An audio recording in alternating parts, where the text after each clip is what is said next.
Hola y bienvenidos al Laboratorio de Electrónica Digital 2 de la Facultad de Ingeniería Mecánica y Eléctrica de la Universidad Autónoma de Nuevo León. Mi nombre es Luis Ángel Macías Marín y mi compañero Daniel Isaías Sepúlveda García. El día de hoy vamos a hablar acerca de la práctica número 7 que corresponde a la parte secuencial. El objetivo de esta práctica es verificar la operación de un contador síncrono programable y desarrollar algunas aplicaciones con este. Bueno, antes de entrar directamente a la práctica, vamos a retomar un poco lo que conocemos de los contadores.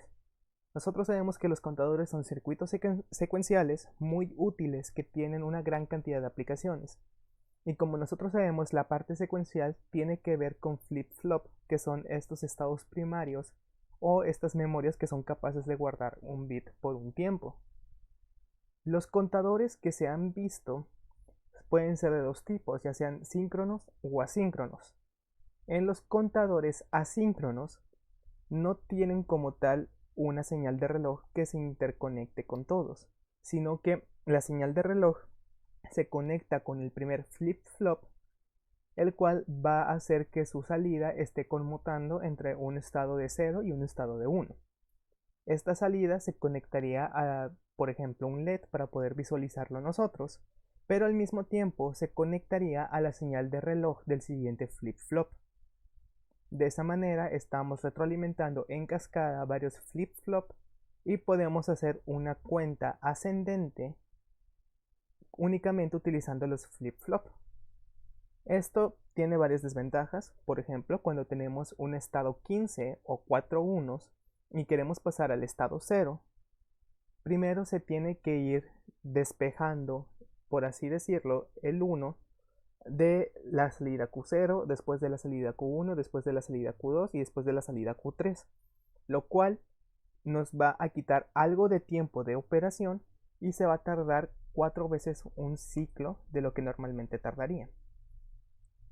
Ahora, los contadores síncronos se diferencian de los asíncronos en que la señal de reloj va a ser común para todos los flip-flop, de manera que todos los cambios se van a producir al mismo tiempo.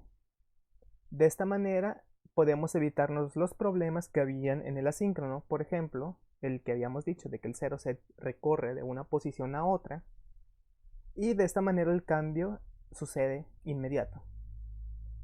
Como un inconveniente de estos contadores síncronos es que necesitamos una lógica adicional que se conecte tanto a las entradas y salidas de los flip-flop, que vamos a tener que diseñar nosotros siguiendo un proceso el cual ya hemos visto en cursos anteriores. Esto, sin embargo, puede ser a veces un poco largo y tedioso comparado con los contadores asíncronos donde simplemente conectábamos los flip-flop entre sí. Ahora, estos son funcionamientos básicos de flip-flop. Estos son funcionamientos básicos de contadores basándose en flip-flops. Pero actualmente existen contadores en circuitos integrados que ya tienen esta lógica integrada. Para esta práctica nosotros vamos a utilizar el 74190, el cual es un contador de décadas síncrono programable. ¿A qué se refiere con lo programable? De seguro se preguntarán algunos. Es que nosotros podemos empezar a contar, ya sea de manera ascendente o descendente, a partir de un número que nosotros le propongamos al circuito. Esa es la gran diferencia. Para realizar esta carga, el valor de las entradas se tiene que meter a un nivel lógico bajo en las entradas de carga. La función de contaje va a estar deshabilitada mientras la señal de carga se encuentra en un nivel lógico bajo. El contador va a disponer de dos entradas de control, una que es para up y down, mediante las cuales se selecciona el tipo de operación a realizar, ya sea para contar de manera ascendente o de manera descendente. El contaje empieza cuando estos pines se encuentran en los estados que indica la tabla de función, así como la de descontaje. Para saber cuándo se ha llegado al estado máximo del contaje o el estado mínimo del contaje, se disponen aparte dos pines de salidas que lo indican poniéndose a un nivel lógico bajo, mientras que dura el estado correspondiente. Y este funcionamiento lo vamos a ver un poco en el siguiente diagrama de estados. podemos ver este diagrama de estados donde en la parte de arriba nosotros tenemos lo que son estas señales de entrada, donde nosotros vamos a proponer el número desde donde puede empezar. La señal de mero arriba es la señal de carga y se encuentra de manera negada. Luego tenemos nuestra señal de reloj, la cual es esta que se encuentra aquí. Tenemos después nuestras señales de salida. Entonces, siempre y cuando nuestra señal de carga se encuentre con un estado lógico alto, da igual lo que nosotros tengamos en nuestras terminales de entrada, no va a ocurrir nada y el contador va a seguir el procedimiento que estaba realizando antes. Pero en el momento en el que nosotros le demos a la terminal de carga un estado lógico bajo, el número que teníamos aquí cargado, que en este caso es un 7, se va a cargar directamente y en nuestras salidas vamos a ver este número 7. Si logramos ver esta señal que está aquí arriba, que se llama D sobre U, es la dirección. En esta primera parte estamos contando ascendentemente y como es un contador de décadas, solo llega a contar hasta 9. Entonces, si estamos en un estado lógico 7, que es 7, y continúa nuestro señal de reloj con transiciones positivas, esto nos provoca un cambio y hace que de 7 pase a ser un 8 y a la siguiente transición positiva a que sea un 9. Llega a la siguiente transición positiva y se reinicia de nuevo el contador empezando desde 0. Pasa un tiempo y ahora nuestra señal de dirección cambia para hacer una cuenta descendente. Entonces desde un número 1 bajamos a 0, después a 9, después a 8, después a 7 y así continúa. De igual manera, a continuación viene mi compañero para enseñarnos la simulación de este contador síncrono. Buenas, mi nombre es Daniel Isaías y les voy a hablar de la práctica 7 del Laboratorio de Electrónica Digital 2. Esta práctica habla sobre contadores. Esta es de hecho la práctica que vamos a armar en físico, la segunda, pero quiero ver primero la simulación. Quiero que entendamos el integrado porque la implementación que nos pide sí está algo elaborada. Menciona la idea de un contador 64190. Menciona muchas características de este contador, sino que es un contador síncrono, BCD, programable, ascendente, descendente, y que es una de las versiones del contador más sofisticadas.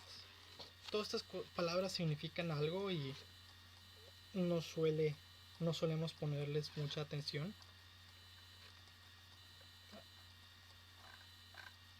Y todas estas son funciones que usualmente esperamos o características que usualmente buscamos de un contador.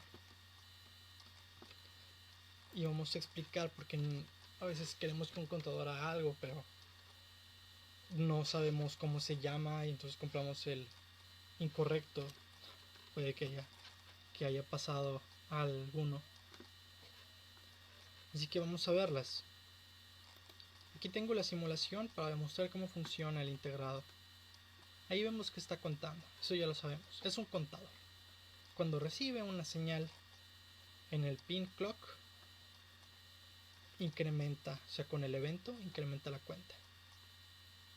Vamos a ver que ahí está contando con el flanco ascendente, o sea, cuando pasa de 0 a 1 es cuando cambia. Como es un simulador, yo puedo darle step y para ver una característica muy especial. Quiero ver el siguiente.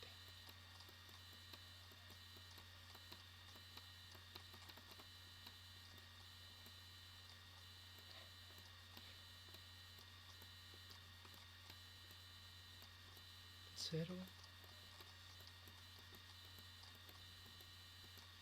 1. Acaba de cambiar a 1 y lo siguiente que sucede es que cambia el número. Uno más.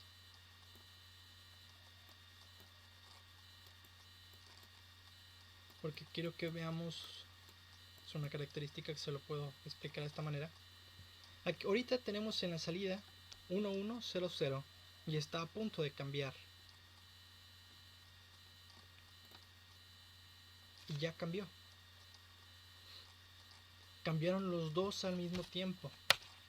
¿Qué significa? ¿Qué pasa? Esta es la segunda característica. Este es un contador síncrono. Significa que el cambio es sincronizado. Todo cambia al mismo tiempo. Es diferente, por ejemplo, al arreglo de flip-flops, que dices, pones la salida de uno al reloj del otro. Es un contador asíncrono. Es un contador donde los bits no cambian al mismo tiempo, cambian en avalancha. Esa es una característica, puede ser muy útil en ciertos casos, que sea un contador síncrono. Siguiente, voy a darle play otra vez. Dice que esta cosa puede contar ascendente, descendente, y eso se controla desde esta entrada. Aquí vemos una DU, downwards, upwards, abajo, arriba, descendente, ascendente.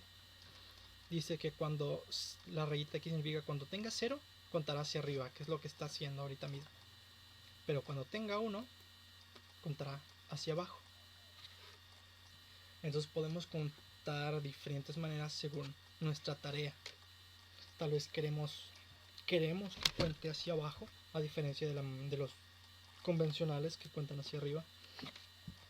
Tal vez queremos poder retener el paso, como que poderlo estar regresando constantemente. Por ejemplo, aquí yo lo estoy manteniendo en el 8. Eso es algo que puedes hacer. Todo depende de tu tarea, pero si tú quieres contar para abajo o para abajo y para arriba, pues es una característica del contador. La segunda es este E de aquí. E significa enable, habilitador. Significa que yo puedo darle un nivel alto. Esta bolita de aquí significa que, bueno, lo voy a explicar. Cuando le doy un nivel alto, nada más deshabilito el integrado. La salida está deshabilitada, la cuenta está deshabilitada. No continúa hasta que lo vuelva a habilitar. Se habilita con un 0, se deshabilita con un 1. Déjenme entender algo. No pasa nada. ¿Qué más? Sí. PL, que habíamos dicho que es programable. ¿Qué significa que sea programable? ¿Significa que lo conecto por cable y escribo un código? No. Significa que yo tengo una entrada de 4 bits en la que pongo una cantidad. Yo le doy una cantidad a una palabra de 4 bits. Y cuando yo le doy un nivel bajo en el bit de programar, también puedes, más común encontrarla como preestablecer, preset. ¿Lo notaron? Regresé a la cantidad que tenía aquí puesta. O sea que yo puedo tener aquí un 9, puedo decir cuenta para abajo. Y puedo regresar constantemente al 9 cada vez que preestablezca. Esto es muy útil porque significa que yo puedo, como quien diría, resetear la cuenta y no estoy condicionado a regresar al 0. Que eso es un casi inevitable en la mayoría de los contadores convencionales. Como que regresas, pues reseteas, regresas al 0. Pero no, ahora puedo regresar a la cantidad que yo quiera. La última cosa que me gustaría ver, voy a dejarlo que llegue al 0. Y cuando pasa del 0 al 9, aquí tengo unos contadores de rizo. O sea, es una salida de reloj. Ripple Clock Out. O sea, que yo tengo aquí mi primer reloj y cuenta del 0 al 9. Y yo puedo poner esto a un segundo reloj. Entonces ese va a contarme las decenas. Esa es la utilidad de este pin. Y aquí tenemos distintos órdenes por si estamos interactuando con un siguiente contador que funcione con flanco ascendente o descendente. Ahí podemos usar más de un pin, el pin que necesitemos. Lo último, casi lo di por obviar, casi me olvida, BCD. Significa que nuestro contador cuenta en binario decimal, Binary Count Decimal, BCD. Y en este caso lo tengo para abajo. Cuando pasa el 9 pasa el 0, y eso es muy conveniente cuando hablamos de números decimales, y en nuestro mundo usa muchos números decimales. Ahora, que si tú no especificas que tu contador debe hacer BCD, lo más probable es que obtengas un contador hexadecimal, o sea, del 0 al 9, y luego después del 9 A, B, C, D, E y F. O sea, las cantidades que faltan la cuenta con los 4 bits entera. Y eso no es muy útil, por ejemplo, si quieres usar el reloj de rizado y quieres usar displays. Te puede dar problemas. Voy a tenerlo aquí. Sin embargo, la práctica nos pide una implementación más avanzada. Lo que la práctica nos pide es que con relojes con contadores de este tipo hagamos un reloj que cuente de forma inversa 60 segundos, que cuando llegue al 0 suene una alarma por 2 segundos y que pueda ser restablecido por una entrada manual. Esto no es tan complicado con lo que ya sabemos. Sabemos que si queremos contar 2 dígitos necesitamos 2 integrados. Sabemos que podemos restablecer, o sea, con la entrada manual sería el preestablecer la cantidad de 60, la tenemos aquí ya cargada. Y sabemos que hay una salida de reloj de rizado, o sea, cuando termina de contar la primera década, le manda el pulso de reloj a la siguiente. Entonces, el lado del reloj es de hecho muy simple. Evidentemente vamos a cumplir esta condición. Tengo 2 NOR de 4 entradas en cada uno de las palabras de 4 bits y esas 2 en AND. Esta es una salida que va a estar en alto cuando mis 2 cantidades lleguen a 0. Evidentemente mi reloj va a llegar a 0. Y esta salida se va a hacer nivel alto. Va a regresar y la voy a retroalimentar hasta el pin de enable. O sea, cuando llegue a esa cantidad, simplemente voy a desactivar el contador. Y con el contador desactivado, se va a quedar en 0 hasta que yo le dé una entrada manual. Ahí va un problema resuelto. Lo último que queda es la alarma de 2 segundos.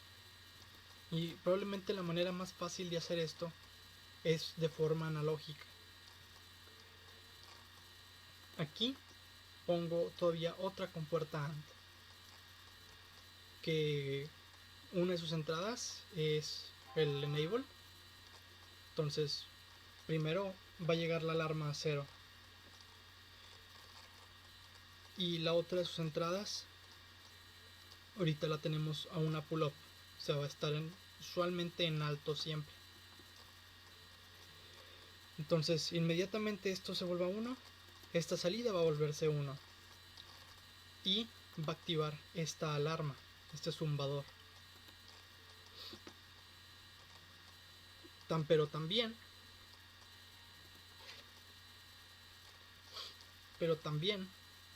va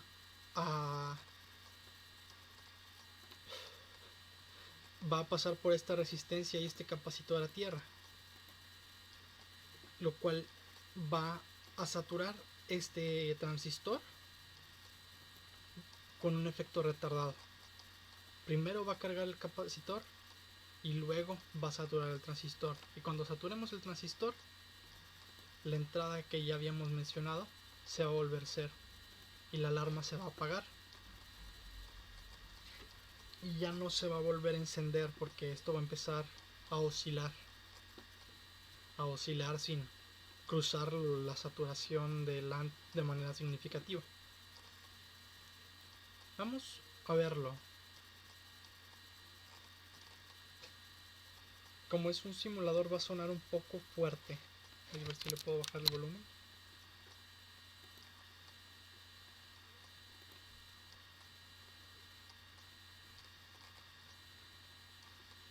Sí. Porque tengo aquí toda esta parte analógica, genera incertidumbre en esta compuerta. Entonces el simulador no puede con eso.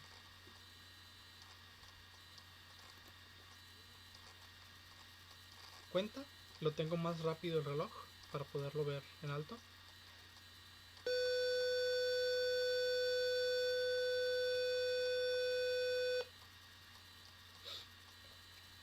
Ahí vemos que está oscilando, pero no está sonando. El reloj ya se detuvo en 0 y no va a continuar, no va a restablecerse, sino hasta que yo le dé una entrada manual.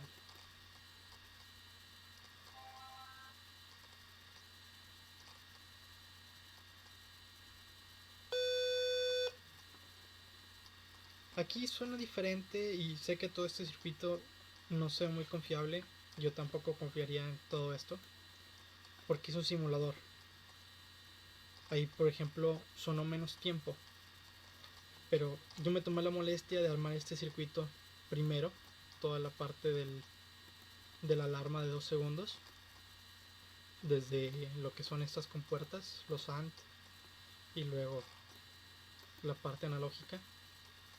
Y si funciona, si dura aproximadamente 2 segundos, y dura 2 segundos siempre que la vuelves a encender.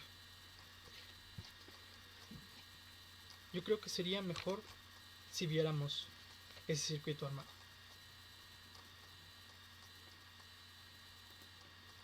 Y este es el circuito armado de la práctica 7. La práctica 7 habla sobre contadores y el contador BCD ascendente-descendente programable.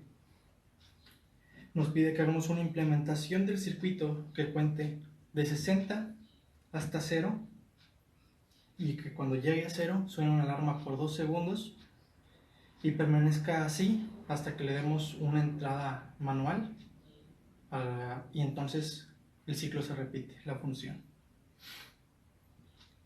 Vemos el circuito.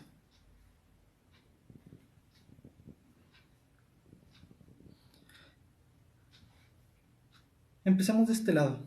Por aquí llega la alimentación. La alimentación pasa por toda la protoboard y de la parte superior tenemos lo que son los contadores.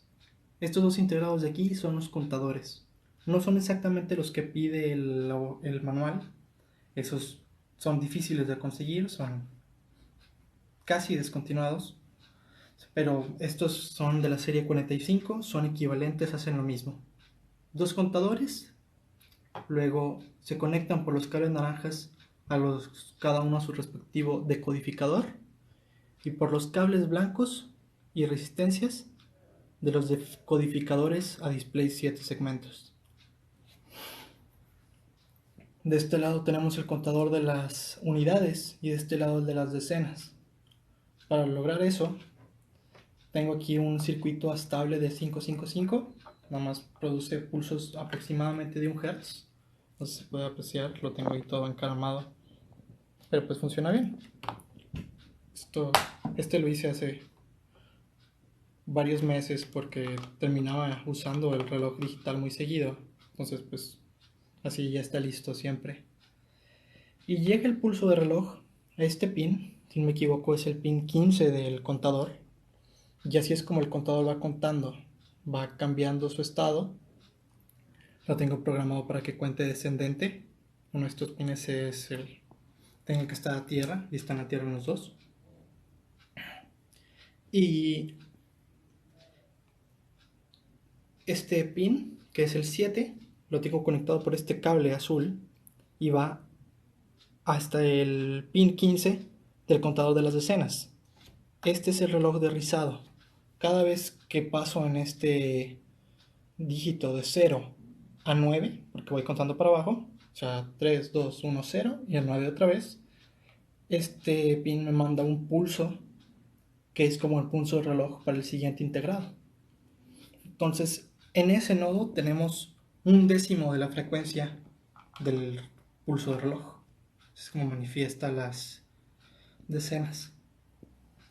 Dije que esto me da un pulso aproximado de 1 Hz, pero eso no es muy preciso. Si quisiera precisión, usaría uno como este, el famoso circuito del cristal de cuarzo, que lo divides en frecuencia hasta que da una onda cuadrada perfecta de 1 Hz. Sería lo que utilizaría. Pero como lo que quiero es ver el funcionamiento, con este me va a servir muy bien porque voy a poder subir la frecuencia al final. Lo último que queda hablar aquí arriba es este botón. Es el botón de preestablecer. Lo tengo conectado a través de este cable verde y café al nodo al pin, creo que es el 1, es el de preestablecer en los dos integrados. Cuando le dé preestablecer, así es como va a regresar a 60. ¿Y dónde está el 60? Pues está en estos cables de aquí. En este y en este. Estos de acá son el bit más significativo y menos significativo, y están en 0 en los dos. Y estos de acá son los intermedios. Aquí está en 0, así que aquí habrá un 0, 0, 0, 0. Y aquí está en 1, así que este será 0, 1, 1, 0, lo que es un 6. Todo esto de arriba, nada más para la función del contador, para que cuente de 60 hasta 0. Lo de aquí abajo es la función de la alarma. Es decir, que cuando llegue a 00 se detenga y suena una alarma. ¿Cómo lo hago? Tengo aquí un par de NOR de 4 entradas. Un circuito no muy común, pero existe y es útil para casos como este. Y las salidas de esos van a una AND. En total, entre estas tres compuertas, las dos compuertas de integrado y la primera compuerta AND de este integrado, establezco la condición, la condición de que esta cuenta de unidades esté en 0 y también esta cuenta de decenas esté en 0. O sea, así sabré que llegué al 0, 0. La salida de ese AND lo tengo conectado con estos cables celestes a los habilitadores del contador. Va a llegar un pulso en alto y así voy a deshabilitar la cuenta. Creo que en este integrado, como no es el mismo integrado, creo que se llama inhabilitador de cuenta, pero a fin de cuentas es lo mismo. La misma salida de ese AND la tengo conectada con una resistencia de 100K a un circuito inversor y a una... O sea, tengo un segundo AND que tiene como entrada la salida del mismo AND y el inverso de la entrada de ese AND. Entonces ahí es extraño porque uno pensaría nunca va a estar habilitado. Entonces, una de las condiciones del AND, si tienes la variable y la inversa, eso nunca va a estar habilitado. Pero este inversor no lo tengo conectado directamente. Tengo una resistencia de 100K y un capacitor de 33 microfaradios. Es un circuito de retardo. O sea que el nivel alto no va a llegar inmediatamente. Va a tardar aproximadamente 2 segundos en llegar porque primero tiene que llenar el capacitor. Tiene que cargarlo y cuando pase el umbral, entonces va a llegar ese nivel. Y mientras tanto, esta entrada va a estar en alto. Y la salida, que es la salida de la alarma, va a estar sonando por 2 segundos hasta que ese tiempo pase. Si sabes un poco de compuertas, tal vez se te hizo raro oír hablar del NOR de 4 entradas y de conectar a través de una resistencia de 100 kilos al inversor. Y digas, yo nunca he visto una NOR de 4 entradas o no va a llegar a la corriente si conectas a través de una resistencia tan alta. Y eso es totalmente cierto para la serie 64. Este de aquí es de la serie 40. Los CMOS, ¿recuerdan? CMOS tienen compuertas de 4 entradas, 5 entradas. O sea, hay más variedad en las compuertas CMOS que en las TTL. Y recordemos, la CMOS trabaja con voltaje. Entonces no importa qué tan grande es mi resistencia, la clave del funcionamiento del CMOS es el nivel de voltaje. Y un pequeño paréntesis. Entonces, cuando termine de sonar la alarma, el circuito se va a quedar estático, se va a permanecer en ese estado hasta que yo de restablecer. Entonces todo va a regresar al estado original. mucho suspenso para un solo circuito. Lo voy a conectar.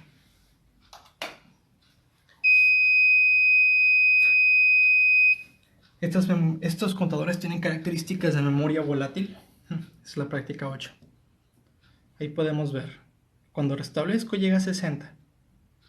Y va contando de manera descendente. Ahí está el acarreo de las decenas. Y me puedo quedar a ver el pasto crecer o puedo acelerar la cuenta un poco. Estoy aquí incrementando la frecuencia del oscilador.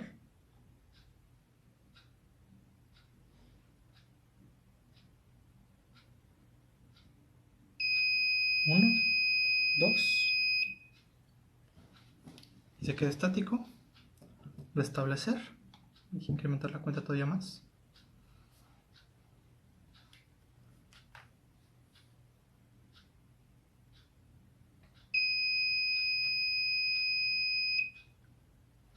Bueno, esto sería todo de la práctica 7. Es la última práctica que vamos a hacer en físico. Yo soy Daniel Isaías Sepúlveda García. Mi compañero de equipo es Luis Ángel Macías Marín. Esto sería todo. Muchas gracias.